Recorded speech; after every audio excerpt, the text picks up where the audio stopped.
Wabarakatuh. Selamat pagi dan salam sejahtera untuk kita semua. Kepada yang terhormat Ibu Ani Rahmawati STMT selaku wakil dari Bapak Kepala Sekolah SMK Negeri 2 Klaten yang kebetulan tidak bisa hadir pada acara hari ini, yang kami banggakan Ibu Nur Fatimah Zahroh SPSI selaku materi, serta yang berbahagia seluruh Bapak Ibu guru hebat SMK Negeri 2 Klaten yang telah hadir meluangkan waktunya pada acara hari ini.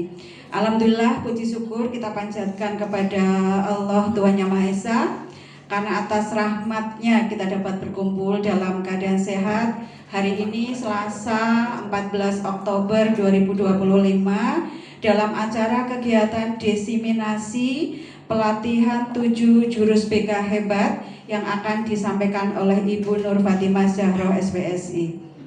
Baik Bapak Ibu, izinkan saya untuk membacakan susunan acara pada acara hari ini.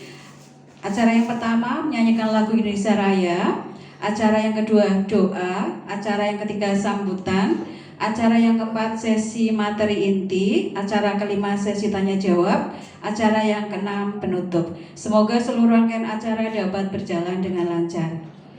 Baik Bapak Ibu yang berbahagia, untuk acara yang pertama yaitu menyanyikan lagu Indonesia Raya. Kepada Ibu Puri Triwindarti SSN, disilahkan. Hadirin dimohon untuk berdiri.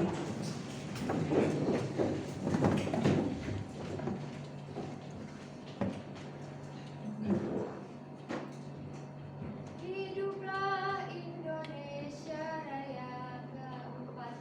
Indonesia tanah airku, tanah tumpah darahku. Di sanalah aku berdiri, jadi pandu ibuku.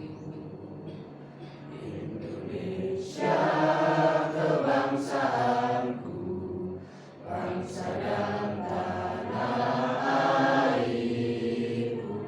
Marilah kita berseru, Indonesia bersatu. Hiduplah tanahku, hiduplah negeriku, bangsaku, rakyatku semuanya. Bangunlah jiwanya, bangunlah badannya untuk Indonesia Raya. Indonesia Raya, merdeka, merdeka, tanahku, negeriku yang ku cinta. Indonesia Raya, merdeka, merdeka, hiduplah Indonesia Raya. Indonesia Raya, merdeka, merdeka, tanahku, negeriku yang ku cinta. Indonesia Raya, merdeka, merdeka, hiduplah Indonesia Raya. Hadirin dimohon untuk duduk kembali. Acara yang kedua yaitu doa. Marilah kita berdoa sejenak sesuai dengan agama dan kepercayaan kita masing-masing. Semoga kegiatan hari ini membawa berkah dan diberi kelancaran dari awal hingga akhir. Berdoa dipersilakan.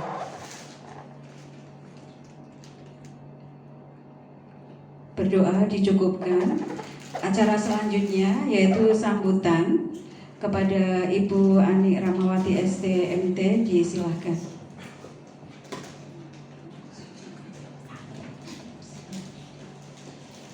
Assalamualaikum warahmatullahi wabarakatuh. Salam sejahtera untuk kita semua. Sebelumnya saya sampaikan bahwa saya di sini karena didhawuhi sama Bapak Kepala Sekolah untuk mewakili beliau mendampingi Bu Ima dalam kegiatan diseminasi ini, karena beliau sekarang ada di Jakarta dalam rangka rangkaian kunjungan ke industri. Dan juga salam dari beliau agar kegiatan ini dapat berjalan lancar. Sebelumnya saya ucapkan terima kasih kepada Bu Ima yang nanti akan menularkan ilmunya tentang 7 jurus BK hebat, dan juga terima kasih yang sebesar-besarnya kepada Bapak Ibu guru yang sudah berkenan hadir di ruang ini dan meluangkan waktu serta pikirannya untuk mensupport dan menimba ilmu dari Bu Ima. Jadi kegiatan ini adalah kegiatan diseminasi dengan tema 7 jurus BK hebat. Jadi semalam saya sempat mencari kepean Bu Ima, apa toh itu 7 jurus BK hebat yang nanti akan disampaikan lebih rinci oleh Bu Ima. Jadi yang pertama itu ada kenali potensi, betul ya Bu Ima, nanti kalau salah dibetulkan. Ada kelola emosi, ada tumbuhkan resiliensi, kemudian jaga konsistensi, jalin koneksi, bangun kolaborasi, dan menata situasi. Kalau saya baca sekilas materi ini sepertinya sejalan dengan pola pikir growth mindset yang sangat kita perlukan dan perlu kita tumbuhkan di dalam diri kita agar kita dapat memberikan pelayanan yang lebih baik sebagai seorang pendidik di SMK Negeri 2 Klaten ini.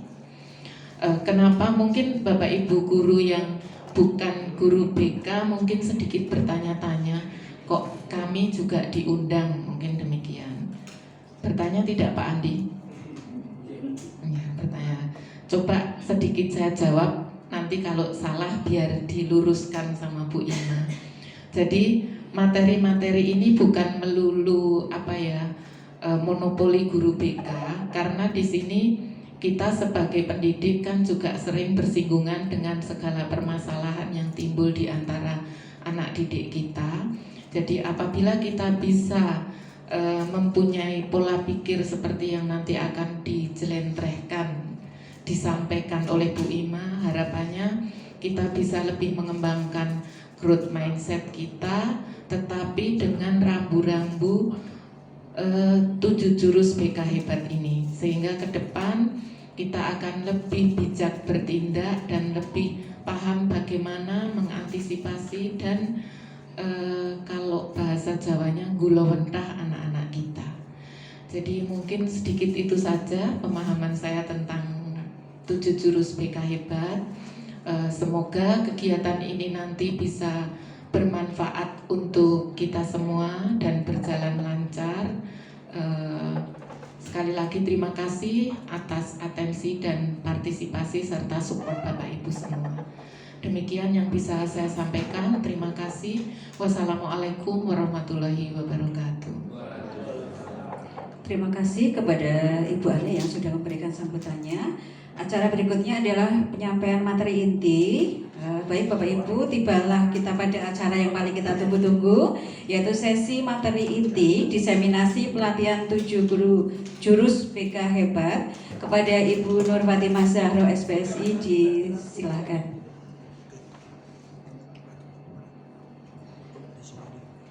Bismillahirrahmanirrahim. Assalamualaikum warahmatullahi wabarakatuh.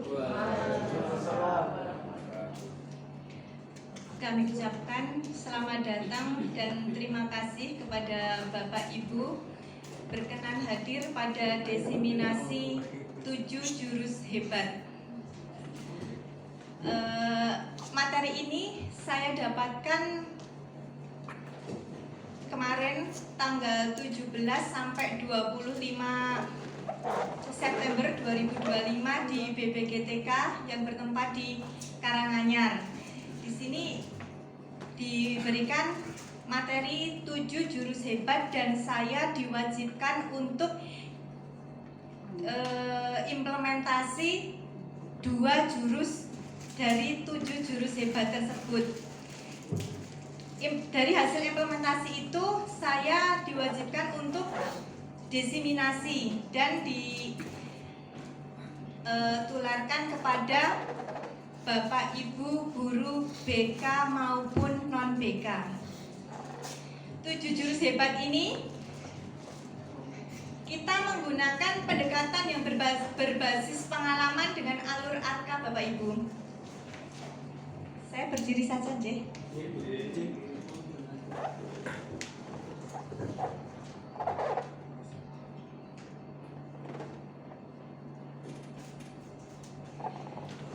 Permasalahan yang mendasari munculnya 7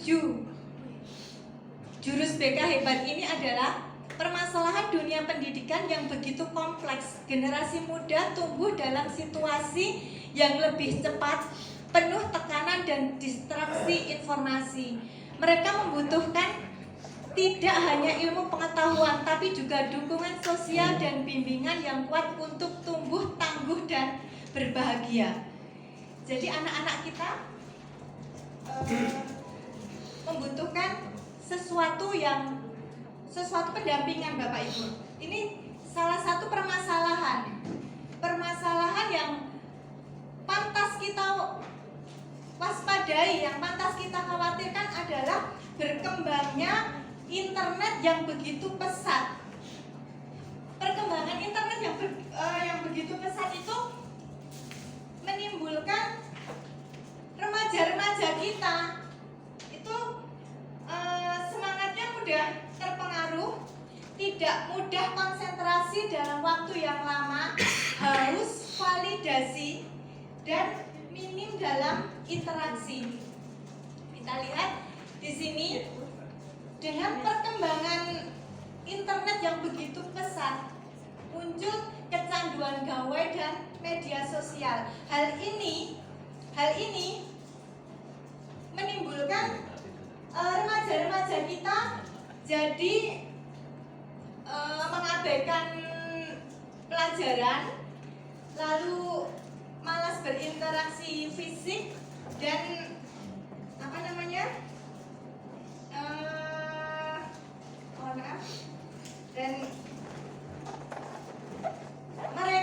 hal tersebut menimbulkan mereka malas berpikir kritis. Nah, selanjutnya adalah menurunnya kemampuan sosial. Kemampuan sosial ini para remaja-remaja saat ini terlalu asik dengan AI, Bapak Ibu. Contoh yang paling mudah adalah apabila mendapatkan soal itu cukup difoto, lalu muncul jawaban. Dan tingkat keakuratannya bisa mencapai 90%.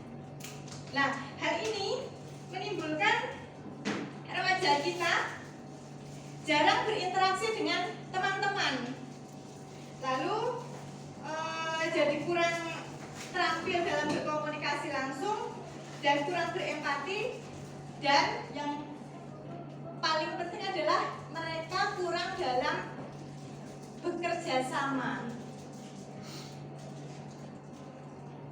Paparan konten negatif, dengan adanya paparan konten negatif akan menurunkan konsentrasi dan daya tahan belajar remaja-remaja kita. Ini yang pantas yang kita waspadai, Bapak Ibu. Lalu dengan adanya kekhawatiran tersebut, dengan adanya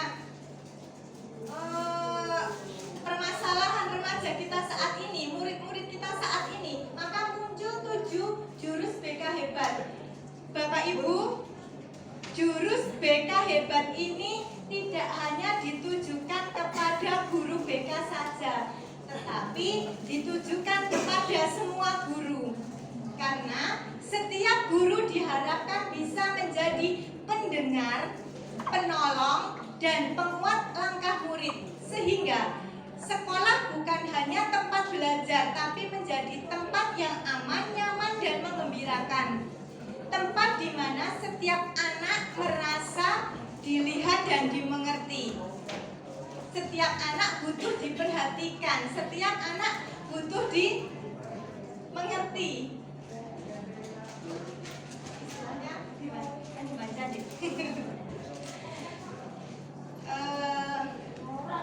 Nah, ini 7 jurus BK hebat itu, Bapak Ibu. Kenali potensi ini di sini isinya tentang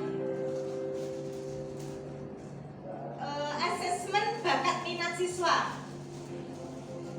bakat murid-murid kita itu di mana? Lalu gaya belajar murid-murid kita itu apa?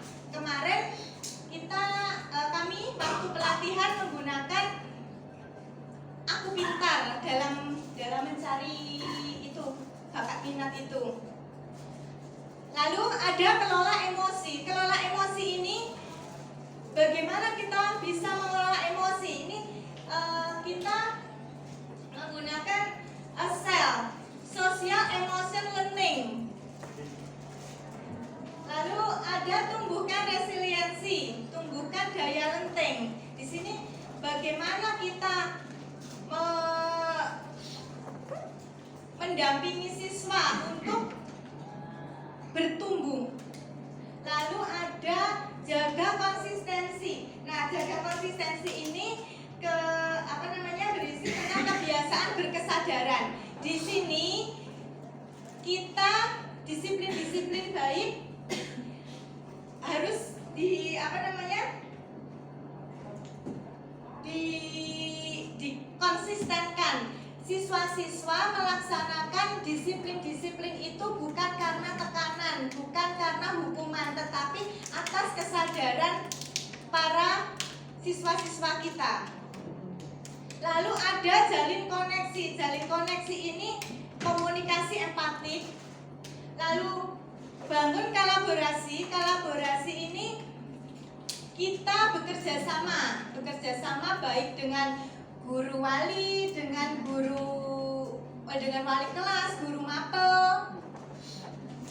Apabila pada saat kita melakukan pembimbingan kepada siswa kita tidak bisa atau belum bisa menyelesaikan, maka kita bisa kolaborasi dengan pihak luar. Lalu menata situasi, bagaimana kita menjadikan sekolah kita menjadi sekolah yang aman, nyaman, dan menggembirakan. Bapak Ibu, munculnya 7 jurus BK hebat ini bersamaan dengan munculnya guru wali. Guru wali, jadi sekarang kan di setiap sekolah ada guru wali, ya. Guru wali itu nanti mendampingi siswa-siswa kita selama 3 tahun sebagai pendamping. Terus yang wajib menjadi guru wali itu semua guru kecuali kepala sekolah.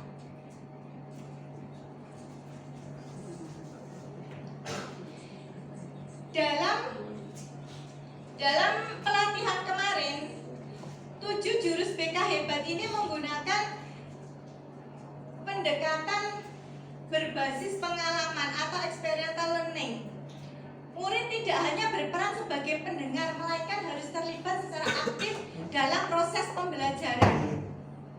Dengan pembelajaran aktif, murid dapat mengoptimalkan potensi auditorial, visual, dan kinestetik secara bersamaan sehingga informasi dan materi dapat diserap dengan maksimal. Jadi murid-murid kita tidak hanya sebagai pendengar saja, cuma mendengarkan saja. Apabila mendengarkan saja nanti hasilnya mengantuk. Jadi murid kita ajak untuk bekerja sama aktif. Tadi di depan sudah saya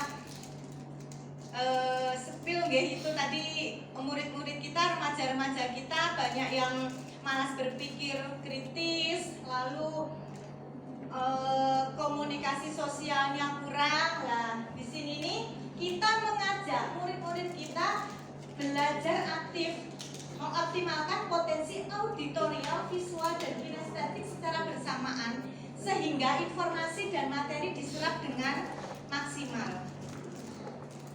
Nah, experiential learning atau pembelajaran berbasis pengalaman ini kami menggunakan alur ARKA, aktivitas, refleksi, konseptual, aplikasi.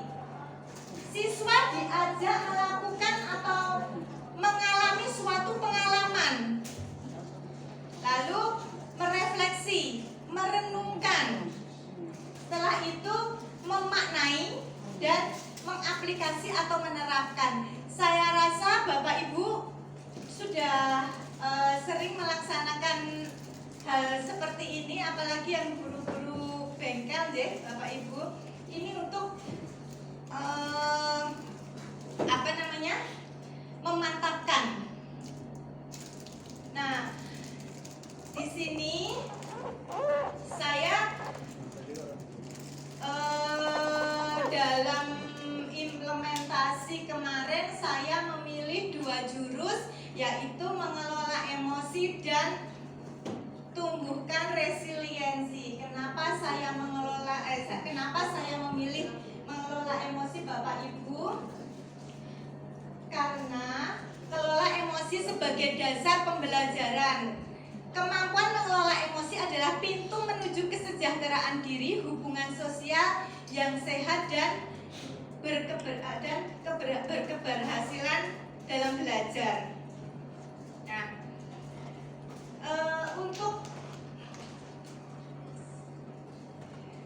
para siswa, belajar mengelola emosi dapat membantu mengenali, menerima, dan mengekspresikan perasaannya. Nah, saya memilih ini, kenali emosi, agar siswa-siswa bisa mengenali emosi-emosi mereka.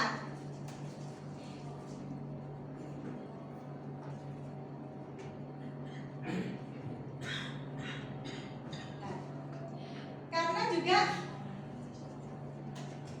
mengelola emosi itu menentukan bagaimana cara kita bertindak, bersikap, dan mengambil keputusan.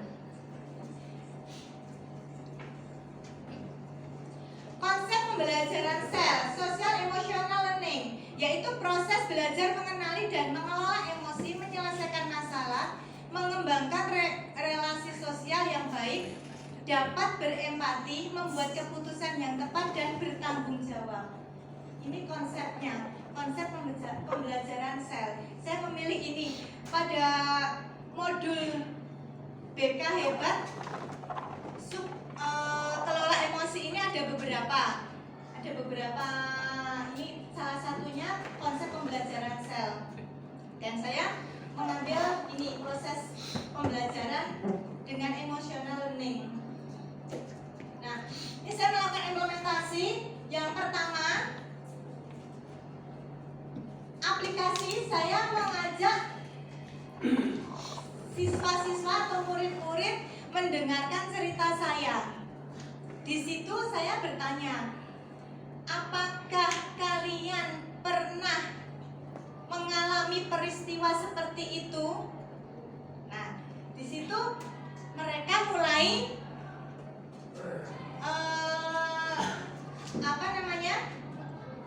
berefleksi. Lalu mereka untuk konseptual, saya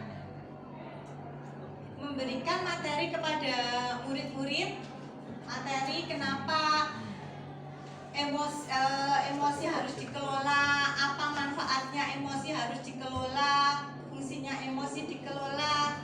Lalu setelah itu, untuk tahap terakhir, anak-anak siswa-siswa atau murid-murid saya ajak untuk membuat peta emosi. Peta emosi ini dibuat agar para murid tidak terjebak dengan perasaan mereka, karena kadang-kadang kita sendiri pun, siswa-siswa kita, murid-murid kita, merasa kesal, merasa sedih, merasa pengen marah-marah, mempunyai emosi yang meluap-luap, tetapi tidak tahu penyebabnya itu apa.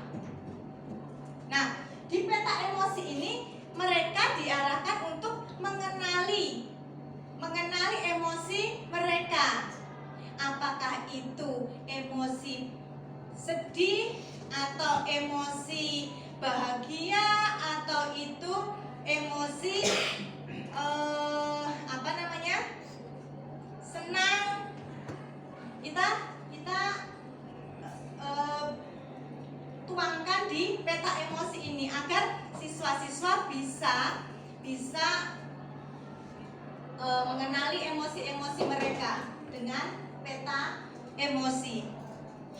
Dan nih, dari sini bisa diambil kesimpulan peristiwa ditambah respon adalah hasil, di mana suatu peristiwa apabila kita mendapatkan respon dengan baik, respon dengan bijak, maka akan menghasilkan sesuatu yang baik.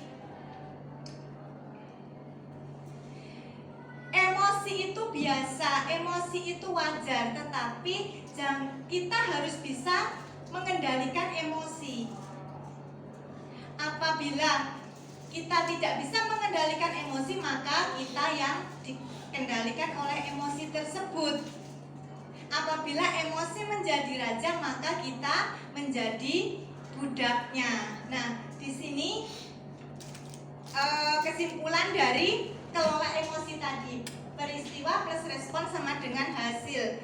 Di sini kita juga belajar pengelolaan emosi, Bapak Ibu, karena kadang-kadang kita juga emosi melihat siswa kita yang bermacam-macam, yang dengan berbagai karakter. Kemarin di pelatihan ada video itu antara guru dan siswa sama-sama marah-marah. Yang siswanya tidak terima dimarah sama gurunya, yang gurunya tidak terima, siswanya menjawab. Jadi sama-sama marah-marah. Kalau di buku itu digambarkan sebagai dinosaurus, di mana dinosaurus dan dinosaurus bersatu, maka hasilnya zaman purba sih, Pak. Hasilnya tidak baik. Jadi makanya kita apabila ya sebisa mungkin di saat misalnya siswa kita dibimbing kok ternyata jawab atau gimana gitu ya, tarik nafas,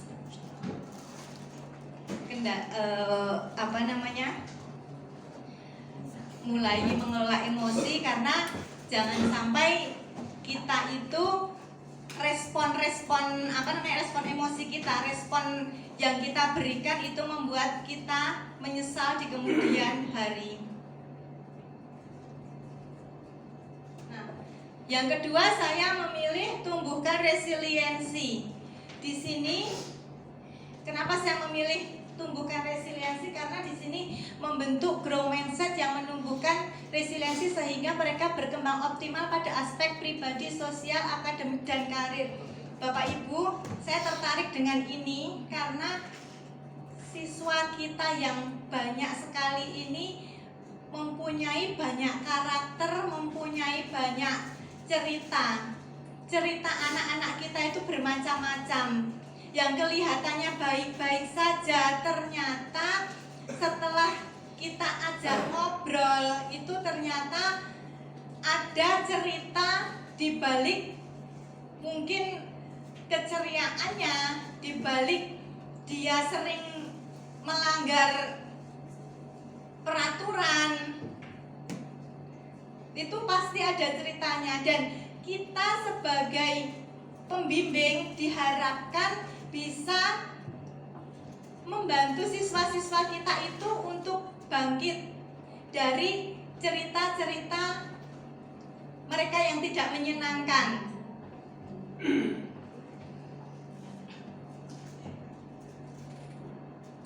Daya lenting atau resiliensi adalah kemampuan untuk bangkit kembali setelah menghadapi kesulitan. Bukan sekedar tidak menyerah, tetapi juga kemampuan untuk beradaptasi, belajar, dan terus berkembang. Jadi setelah kita atau murid-murid kita itu mengalami suatu peristiwa, kita mempunyai kemampuan untuk beradaptasi, untuk belajar dan terus berkembang.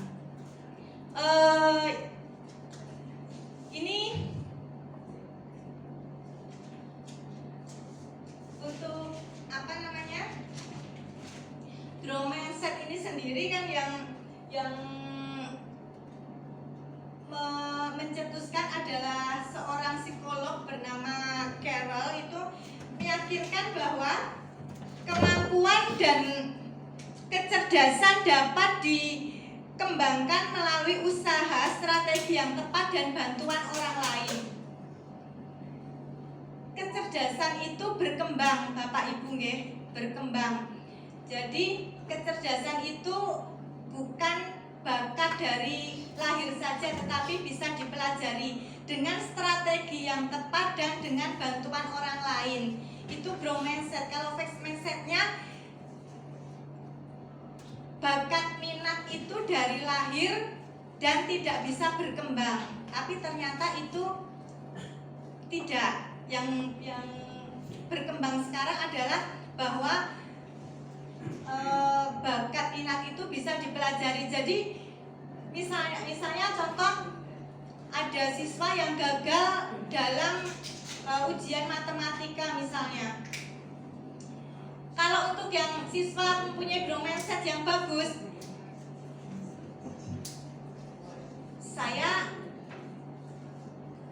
mungkin saya kurang berusaha dalam belajar. Itu kalau yang fixed mindset, saya memang tidak bisa di pelajaran ini. Nah, Bapak Ibu, saya implementasi di kelas. Untuk pertama-tama siswa-siswa atau murid-murid saya ajak untuk melihat video tersebut berisi tentang seseorang yang awalnya gagal, lalu dia bangkit. Dia gagal untuk masuk SMA, lalu dia bangkit untuk untuk kehidupan yang lebih baik. Jadi kegagalan itu dia anggap bukan akhir segalanya, tetapi di situ sebagai pembelajaran untuk kesuksesan yang lebih di masa depannya. Itu ceritanya termasuk cerita yang punya McDonald, yang punya KFC, itu kan mereka sukses pada usia yang sudah senja. Lalu setelah murid-murid itu melihat video, saya memberikan beberapa materi tentang resiliensi. Setelah itu murid-murid saya ajak untuk mengerjakan sesuatu, yaitu mengenang pengalaman yang tidak menyenangkan tetapi bisa dilalui. Ceritanya macam-macam sekali Bapak Ibu. Kalau ya kadang-kadang ya anak-anak ini hebat banget ya, kan banyak ceritanya. Ada yang menghadapi perceraian orang tua, lalu menghadapi bullying dari teman-temannya, merasa disudutkan sama teman-temannya. Banyak cerita-cerita mereka. Ternyata mereka memang banyak sekali ceritanya. Dan setelah implementasi selesai, setelah saya tutup, beberapa siswa mendekati saya dan ingin untuk melanjutkan konsultasi. Boleh kita lanjut konsultasi, Bu? Oh ya, boleh. Dengan konsultasi individual. Nah, ini Bapak Ibu hasil dari 2 implementasi saya, yaitu kelola emosi dan tumbuhkan resiliensi. Semoga dengan pengalaman saya ini bisa bermanfaat untuk Bapak dan Ibu. Saya rasa cukup sekian. Terima kasih. Baik, terima kasih kepada Ibu Ima yang sudah menyampaikan materinya. Tepuk tangan dulu Bapak Ibu. Mohon izin menyampaikan juga bahwa Bu Ima itu curhat kalau selama 7 hari 7 malam ya Bu. nggak bisa tidur, nggak bisa makan, karena mau diseminasi. Berarti sudah pelong Bu ini, sudah pelong ya. Ya. Baik Bapak Ibu, acara selanjutnya adalah sesi tanya jawab. Mungkin Bapak Ibu ada memiliki pertanyaan atau mungkin bisa masukkan karena keterbatasan waktu kita buka untuk hanya 2 penanya saja. Monggo Bapak Ibu yang mau bertanya. Pak Andi, monggo Pak Andi. Langsung aja. Assalamualaikum warahmatullahi wabarakatuh. Pertanyaannya singkat saja. Saya tadi belum terlalu memahami atau mungkin tadi belum diterangkan atau saya mungkin nggak mendengarkan terkait dengan pengelolaan emosi dari pemaparan Bima. Tadi ada konsep pembelajaran sel. Nah, sel itu sendiri apa? Tadi kayaknya belum disinggung. Sel itu konsep pembelajaran sel. Ya, sel apa sel yang seperti yang saya pelajari di biologi atau ada sesuatu lain yang ada di situ. Terima kasih. Assalamualaikum warahmatullahi wabarakatuh.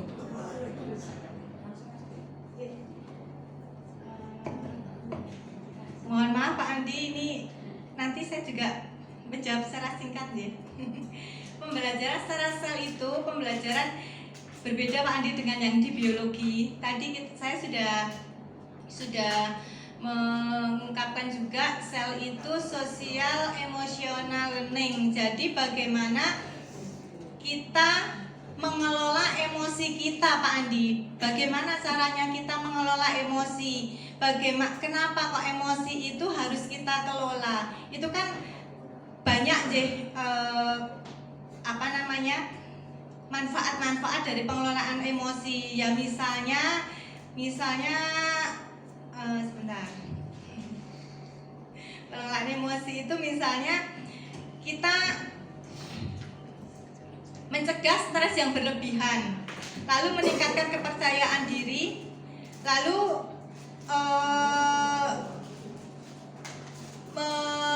menjaga hubungan baik dengan lingkungan sekitar kita. Menjaga hubungan baik dengan lingkungan sekitar kita itu karena kita tidak apa-apa emosi. Kalau kita itu apa-apa emosi kan hasilnya juga kita bertengkar ya Pak Andi ya. Kita apa-apa emosi. Di sana emosi kita tandingi emosi. Nah, itu nanti hasilnya marah-marah terus hasilnya marahan. Seperti itu sosial. Seperti misalnya waktu itu kemarin saya mencontohkan pembelajaran sel di kelas itu.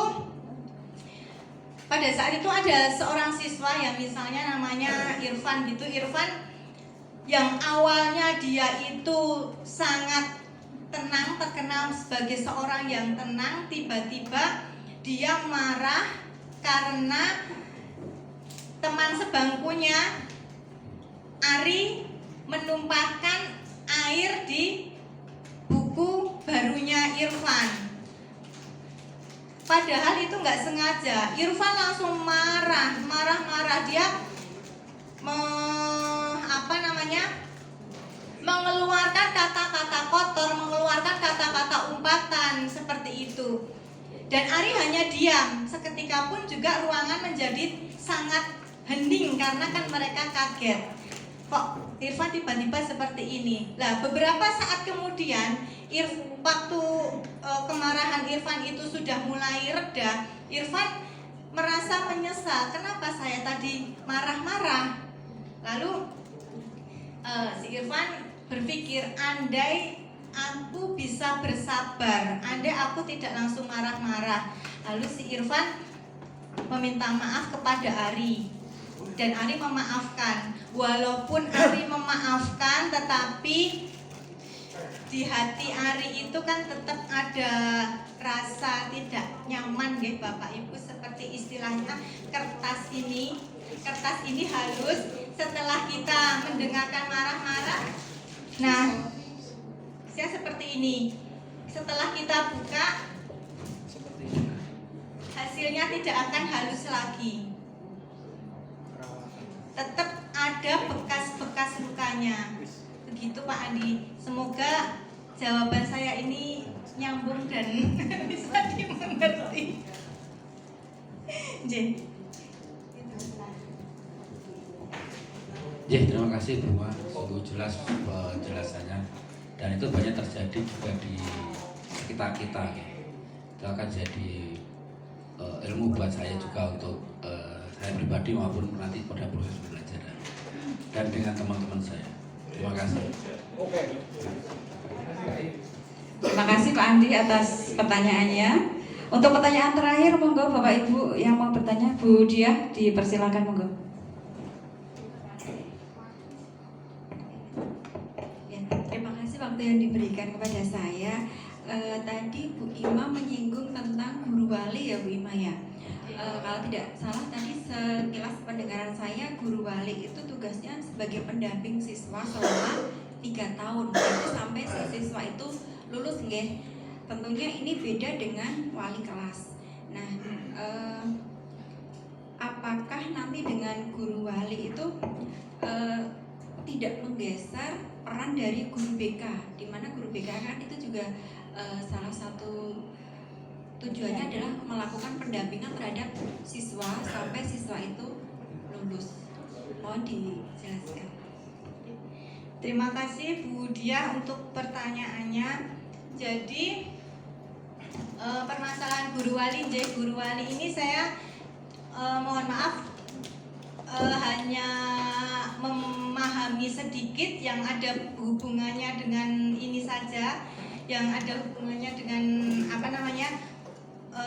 materi saya. Mungkin untuk penjelasan lebih lanjut besok mungkin ada dari kurikulum atau dari yang lebih berkepentingan bisa menjelaskan. Tetapi untuk guru wali ini insya Allah tidak menggeser guru BK karena kita mempunyai job desk yang berbeda-beda Bu Diah.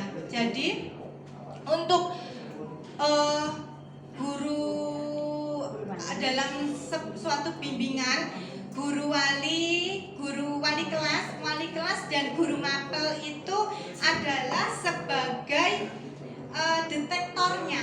Detektor kita mendeteksi siswa-siswa kita yang mempunyai masalah. Misalnya kok tiba-tiba siswa kita itu menarik diri dari teman-temannya, atau tiba-tiba selalu bersedih, tiba-tiba kalau ada di sekolahan selalu menangis misalnya, itu detektor utamanya itu wali kelas, guru mapel yang sering berhubungan dengan murid-murid kita.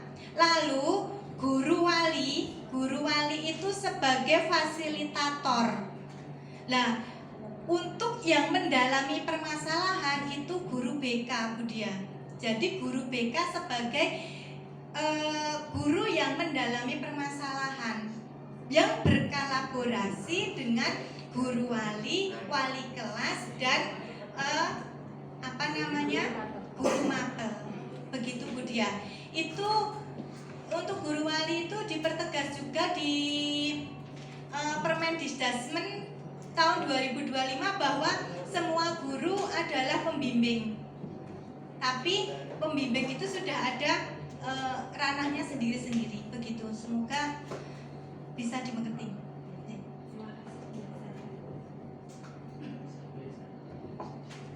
Baik Bapak Ibu, karena keterbatasan waktu, kami harus mencukupkan sesi tanya jawab ini. Terima kasih kepada Bapak Ibu yang sudah bertanya atas partisipasi aktifnya. Sekali lagi kami ucapkan terima kasih yang sebesar-besarnya kepada Ibu Nur Fatimah Zahra, SPSI, atas sharing pengalaman hasil pelatihan 7 jurus BK hebat. Terima kasih, semoga bermanfaat untuk kita semua. Bapak Ibu yang berbahagia, tidak terasa kita sudah berada di penghujung acara. Kami berharap kegiatan ini memberikan manfaat yang besar dan dapat memantik semangat kita untuk terus belajar dan terus berkembang. Mewakili seluruh panitia yang bertugas yang mengucapkan terima kasih atas kehadiran dan partisipasi aktif Bapak Ibu dari awal hingga akhir. Mohon maaf atas segala kekurangan dalam penyelenggaraan acara ini. Terima kasih Bapak Ibu, kami pamit undur diri. Wassalamualaikum warahmatullahi wabarakatuh.